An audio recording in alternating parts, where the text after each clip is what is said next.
This is Relatively Prime, Black Girl Mathgic in the mathematical domain. I am Samuel Hansen.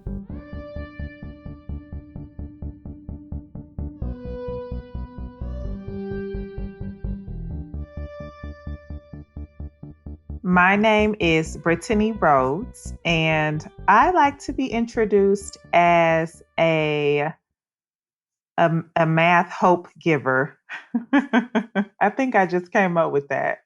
Newly come up with or not, it is a really good thing to be, considering a couple of the jobs that Brittany has. I am a private tutor, and I am the resident math tutor at the Downtown Boxing Gym Youth Program, which is a nonprofit youth organization in Detroit, Michigan. It is, of course, speculation on my part, but I imagine a good amount of this hope giving is just her trying to make everyone feel just as excited as she did about math growing up. My relationship with mathematics when I was a kid was one of pure joy and excitement. Math has always been my favorite subject. And not just because it came easily either. It was something about math that was just so exciting for me. So I have always, even when it was challenging, a lot of times people think when you genuinely enjoy math that you're good at it all the time and that you're fast and that, you can do really large problems in your head. None of those apply to me. Even with math being Brittany's favorite subject, even with showing so much aptitude in Algebra 1, she was selected to take Algebra 2 a year early, even with taking AP Calculus. When her mother... My mother is a retired principal. She was a kindergarten through eighth grade principal for over a decade. And so she's very much into education. Suggested the obvious, Brittany was rather incredulous. And my mom suggested to me just one day in conversation, she was like, maybe you think you should major in math when you go to college. And I just remember scrunching up my face and looking at her like in disbelief and shock, like, who would do that? Who would go to college? Who would go to college and major in math? Like, that's all they would be doing is math. Like, it was the most ridiculous thing I had ever heard. Of course, there are paths that are not always obvious to ourselves at first, that we do end up recognizing as the right ones eventually. Or when I went down there, I had declared a dual degree engineering major. So I was going to do computer science at Spelman College, which is where I graduated from in Atlanta. And then I was going to go to Georgia Tech and do a computer engineering degree. They had a program and I just had it all laid out. But I did not like to code, and coding then was different than what it is now. So it just did not resonate with me. And so when I was looking at the other majors, I was like, I've always enjoyed math. Math will give me, a good start no matter what I end up doing. And so I ended up calling my mom very sheepishly, I might add, I'm changing my major to math. It was at Spelman when Brittany started tutoring at both the college's math lab and at a local church's children's program. And it was tutoring which really opened up her eyes to the range of experiences people have with mathematics. It was around that time that I really started to understand how math affected people on the other end of the spectrum. So here I was, a person who always loved math, who always enjoyed it. And you would hear stuff, when we were younger about people just making comments in passing about math and not being good at it and that kind of thing. But I didn't really see it like that until I started tutoring. There was a particular aspect of people's experience with math that Brittany experienced while tutoring in the math lab that became very important to her journey later on. That of math anxiety. Most of the students that came into the math lab were students who, just needed one or two math classes to satisfy their major. And then they were more than happy to wash their hands, or so they thought, of mathematics and never have to deal with it again. And that's when I was introduced fully to the concept of math anxiety, although I didn't know that's what it was called at the time. But, people just couldn't wait to be done with math. It was the bane of their existence. After graduating from Spelman, Brittany went to business school at Carnegie Mellon, with the plan that she would get a job in the consumer packaged goods industry and use that experience to become an entrepreneur. My entrepreneurial dream was to open up math tutoring centers in low income neighborhoods. Because I think at that time we were seeing a lot. Sylvan was really popular and Kumon. I can't remember if Mathnasium was out at that point, but we were seeing all of these tutoring centers, but they weren't in areas where people were maybe under resourced or people didn't have the access in certain neighborhoods to those amazing opportunities.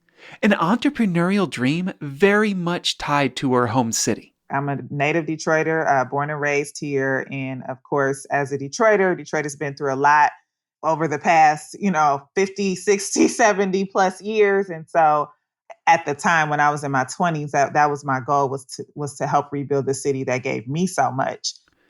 As all too often happens with carefully laid plans, something completely unexpected popped up and threw them into disarray. In this case, the Great Recession, which is exactly what Brittany graduated into in 2010, along with its terrible job market. She did eventually land a job in Nashville doing analytics for Dollar General's private brand business for around a year, and then got a job in Detroit helping the city's resurgence. But you can't keep a person who loves math from it for too long, and so she began tutoring kids in math again. And when she did, she found that the ideas about math from the kids were not that different from the math lab students at Spelman. So the mindset that a lot of my students, I would say probably almost all of them. Every now and then I'll get one child who's super excited about math, but that of course is more of the exception. They typically come in very math averse. They're just like, I don't like math. It has no place in my life. It's not fun. It's boring. I would rather be watching paint dry. That's typically the initial mindset. Brittany has developed some ways to tackle this initial mindset, such as interviewing her students and finding out their favorite food or sport or activities and integrating them into the work that they do together, like putting their favorite TV show into a word problem. Even marker colors come into it. I'll ask my students, well, what's your favorite color? What color marker do you want to use when we go through this problem? And they get so excited. Oh, it's blue, it's pink, and then now we're doing math in their favorite color marker. It sounds very trivial, sounds very basic, like, yeah, okay, whatever. But because we understand that a lot of times kids, their issues with math, one of them is that they feel that it's not personal, right? It doesn't feel relevant. It doesn't feel connected to their lived experiences. Something as simple as doing math in their favorite color marker actually makes them feel very good. These things really do have an effect, too. Take, for example, this tutoring student's amazing turnaround. He is in the 8th grade, and we started working together this past summer. And in our first meeting, he was just, oh my goodness, he was respectful, but he was just like, I don't like math. If he got on the Zoom call, he just was looking so deadpan, like, what are we about to do? And then I think it was last week, we were graphing something. We were in Desmos, and he just came out of nowhere and he said, "Ain't math pretty?" And I was like, what? I was like, I'm writing that down just in case you forget that you said it.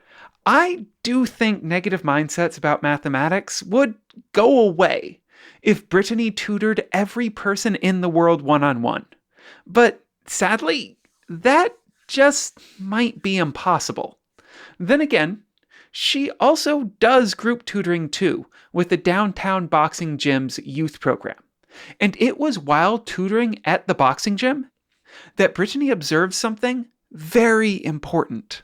One of the things I noticed very quickly when I got there in 2016 was that a lot of the times when the older kids, especially, so the middle and high school students, would come to me and ask me for algebra help or geometry help or trigonometry help or whatever it was that we were working on, and we would dig into the work. Many times it wasn't geometry, algebra, and trig that they were struggling with. It was basic mathematics. So when you are at the end of a two-step equation and you have to divide by 3/4 and you didn't really master fraction division, it makes algebra, the whole subject, feel very hard. Negative numbers, decimals, all of those things, percentages, all of those things that they were introduced to in elementary and middle school that they may not have mastered was making these higher level classes feel very hard and very unattainable.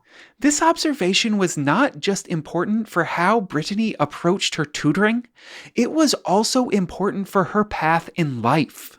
And it was there that this full circle moment happens, from high school, to my mom suggesting I major in math, to me actually becoming a math major, to my whole business school plan. The seed was planted around that time, and then it came full circle then. And as you can no doubt imagine, this is the seed that will eventually grow into. I. Oh.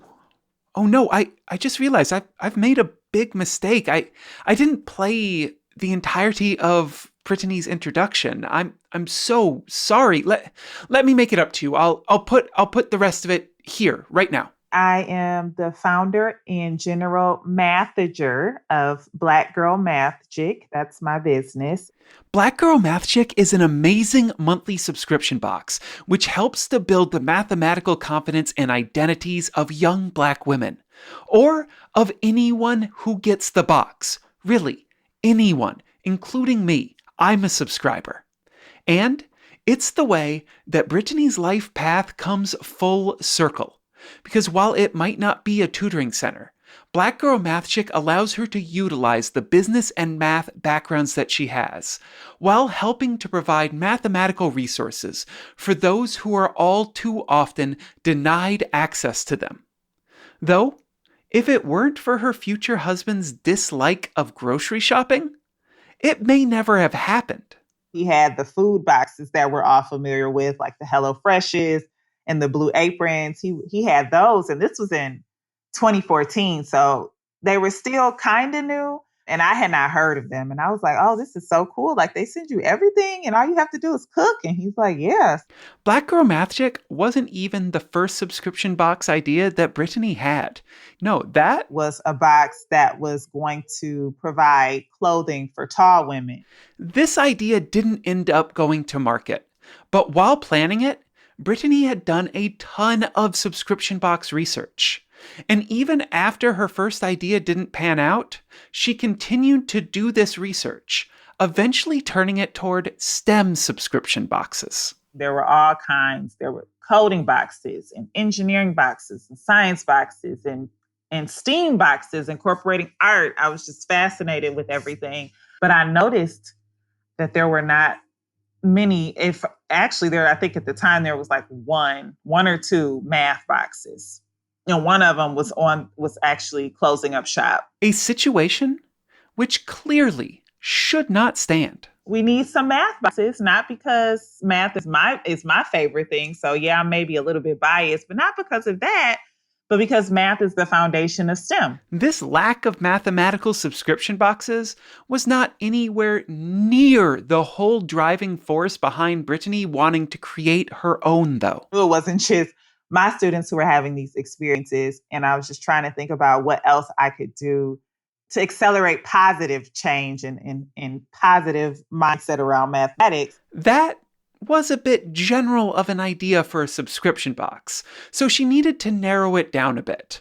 This led Brittany to think about her time as a tutor and what she had observed in her students. This is a generalization, but typically more often than not, the boys were more likely to be confident in their math ability, and the girls were more likely. And sometimes the girls were actually they were actually doing very well at whatever the concept was, but they would still be saying that they weren't good at math.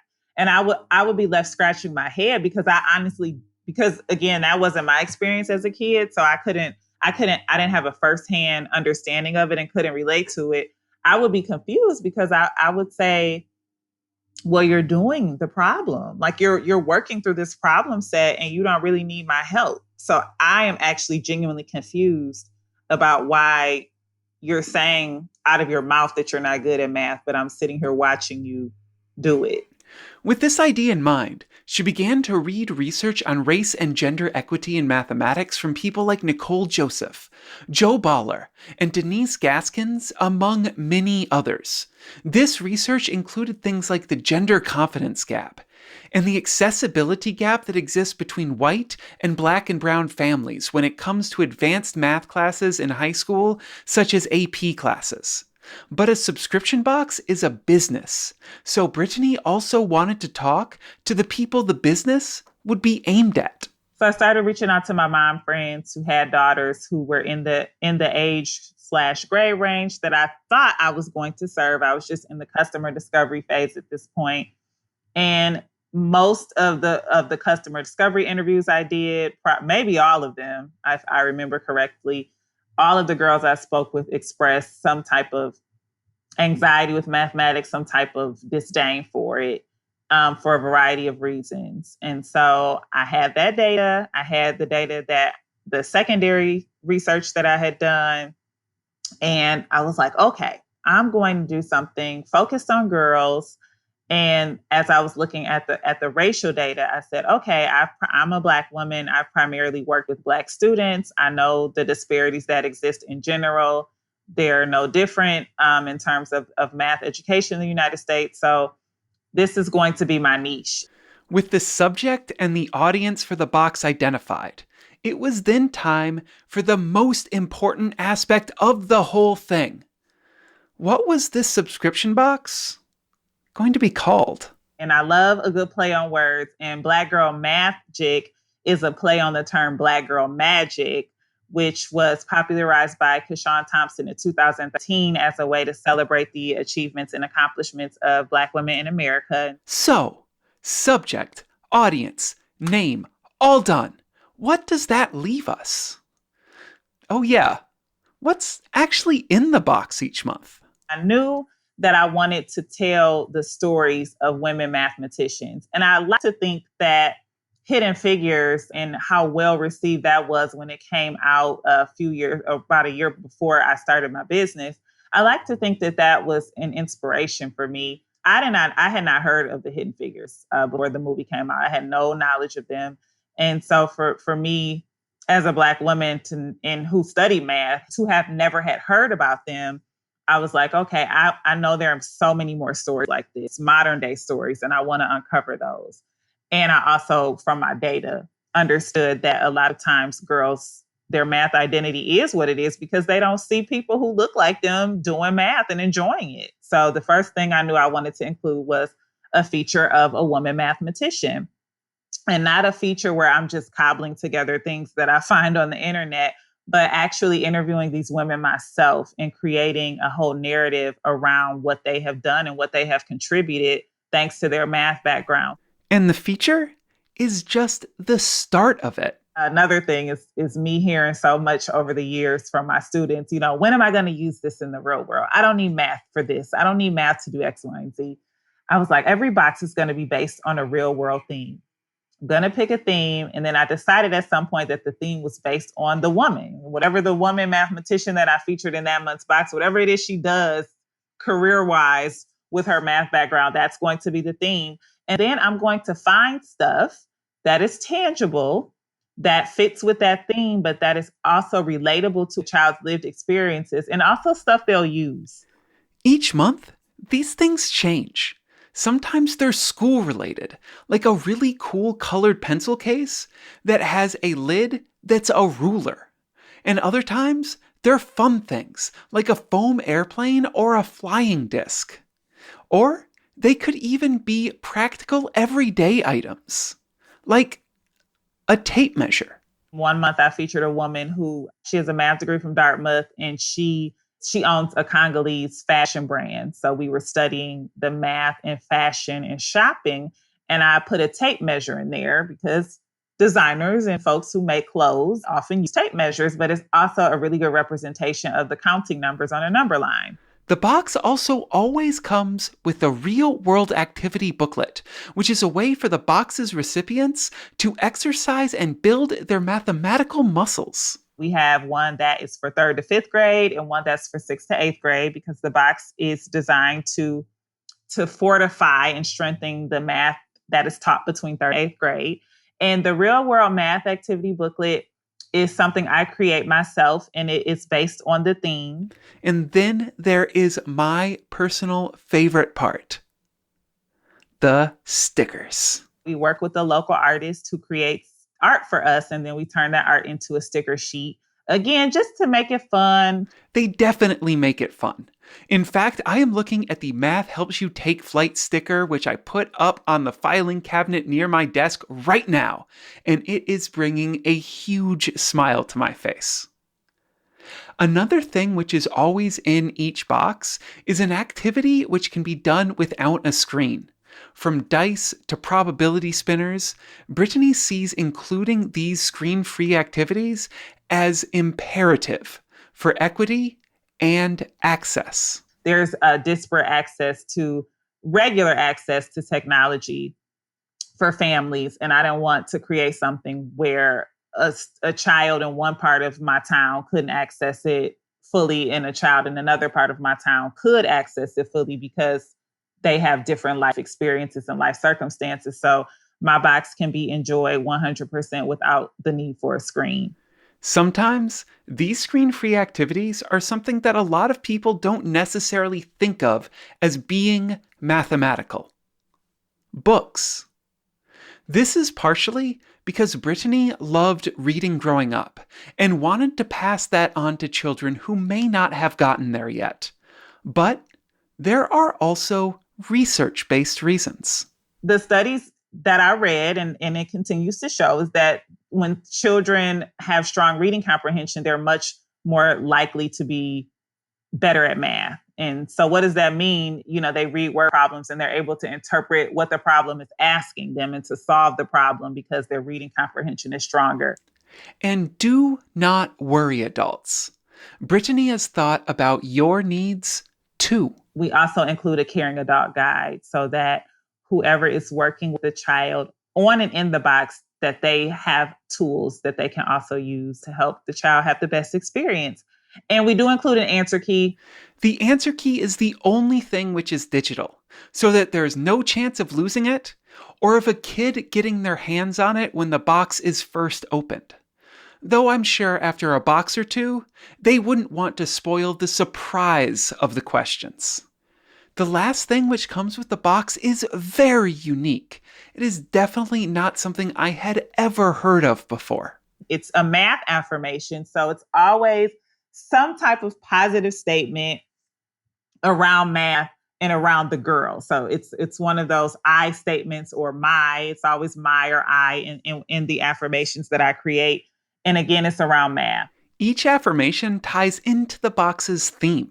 For October, the theme is I'm So Fly, and we feature a woman who is a mathematician. Her actual job title is mathematician at Lockheed Martin Aeronautics. So she's not a pilot, but she works on airplanes and uses math to work on airplanes. So the theme was I'm So Fly. And so the affirmation this month was math keeps me fly, and F stood for focused, L stood for learning, and Y stood for yearning for more. So math keeps me focused, learning, and yearning for more. These affirmations take a lot of shapes. For example, there's one which is aimed at people who can't help but compare themselves to their friends. In December of last year, I did a friendship themed box, and the theme was squad goals. And I featured a math professor who created a book honoring 29 Black women mathematicians, an activity book called Women Who Count. And the affirmation was, My math journey may be different than my friend's math journey, and that is okay. So just because your friend is getting all A's on the test or you feel like she gets done with the assignment quicker, that doesn't say anything about your math journey or your math ability. Of all the math affirmations that I've seen and that I've heard, my personal favorite is the simplest one. The very first math affirmation I did for my very first box in July 2019 was I am a math person. So just a girl getting up every morning and saying to herself, I am a math person, because we hear so much people saying that they're not math people. So let's flip that on its head and let's say I am a math person every day. It may be anecdata, but these affirmations work for at least one Black Girl Mathgic recipient.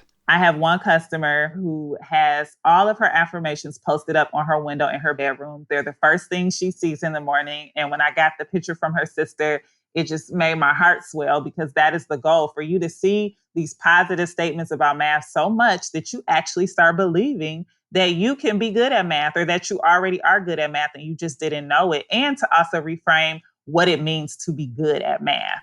And there you have it. That is what comes in a Black Girl Mathgic box. One thing that I was really interested in was how wide a range of careers the mathematicians featured in the boxes have, especially since I know that I, for one, tend to think of academics and researchers when I hear the word mathematician.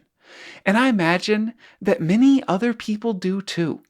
So I asked Brittany about how she chooses who she features. If you had asked me that question probably 5 or 10 years ago, I too would have thought of academicians. It's only since I've started doing this work that I've learned so much, about what is capable with a math background.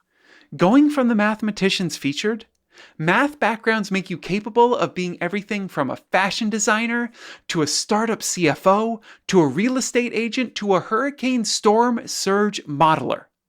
This variety is possible because Brittany has a wonderfully broad definition for mathematician. To me, a mathematician is somebody who uses math to make the world a better place, because that's the goal of mathematics anyway. Even those researchers and those academicians who are doing what feels to most people is very complex and very confusing, their work is on some level making the world a better place. And thankfully, she's coming for all of our much more constrained definitions. Even though I didn't think about this until just now, I think in a way I'm trying to disrupt what it means to be a mathematician. That extends to children too. We call kids engineers, when they're young. Like, I think there's a brand called Kidgineer. I might be pronouncing that wrong. Kid Engineer. We call kids scientists, when they're young. Here's this cool science experiment, and you can you can make the volcano erupt. You can do all this cool stuff, all these projects. You're a little scientist. We call them artists. We call them musicians. Why wouldn't we call them mathematicians? Hopefully, with the over 1,200 boxes already sent out to 35 states and Canada, more young Black women are now rightly being called mathematicians. Brittany is especially proud to be able to serve families now, during the pandemic. We already talk about math learning loss in the summer, generally speaking, in a normal time. But there have been studies that have already come out talking about the math learning loss and reading learning loss that we're experiencing due to COVID.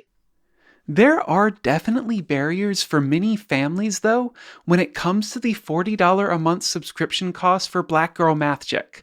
And that is why Brittany is excited to be working with schools and youth-serving organizations who can take a box and amplify its reach to benefit many young people.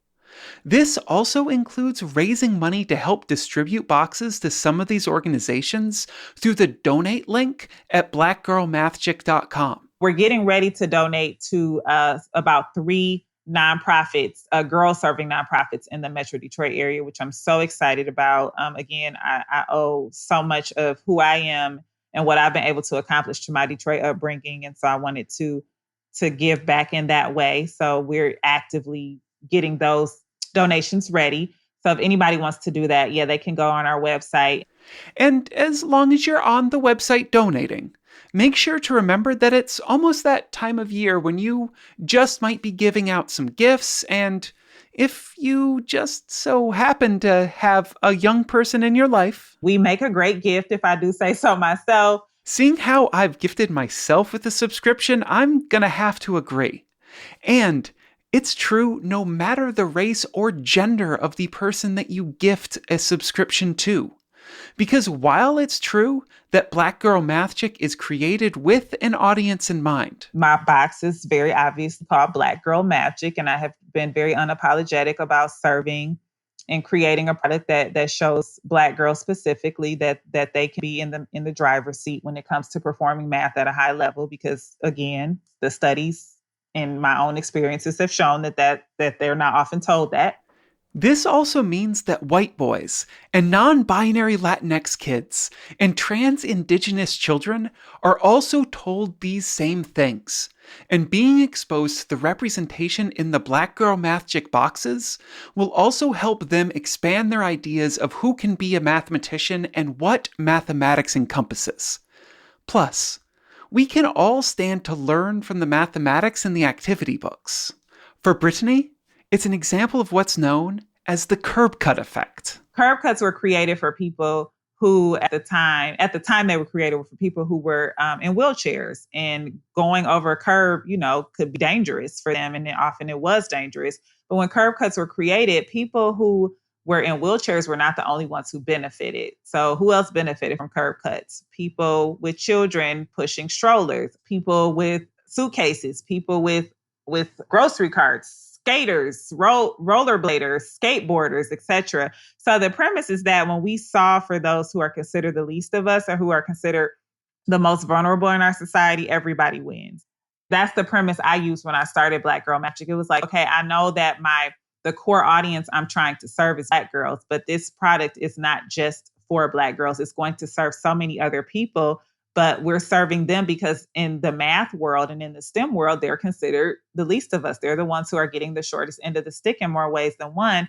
And so when we create stuff for people who are not getting all of the resources they need, then we all win. And we've seen that time and time again. As a white non binary adult, i.e., definitely not a bullseye when it comes to the target demographic for the Black Girl Mathgic boxes, I can say that we definitely do all win when it comes to their creation. They are truly for anyone who already loves mathematics or is looking to start the process of loving it. I am always excited when I know I'm about to get a new one in my mailbox, and not just because I always want some new stickers, even if I really do always want some new stickers. That's why I'm so happy that it seems no matter how much I and all of the other subscribers are getting from the boxes, Brittany is getting just as much from doing the work of putting them together. It has really allowed me to operate in my purpose and my passion. I realized maybe like a year ago that my purpose in life, that I was put on this earth to help people see the beauty of mathematics and to show them that they can do math and that they can perform math at a high level and that they have what it takes to be a math star. And I think I knew that before, just because of how much I love to tutor and how much fulfillment I get out of seeing the successes in my students. But it wasn't until I started this business that I was like, okay, all of the crazy stuff that has happened in my life, the periods of involuntary unemployment and the student loans, and despite my best efforts not to have student loans, and all of those things that I felt like were working against me were actually working for me. All of the experiences that I've had, even all the way back to high school when I was in AP Calculus, but also on the yearbook staff and loved interviewing and writing. It's like now I'm doing everything that every experience that I've had has prepared me to run this business.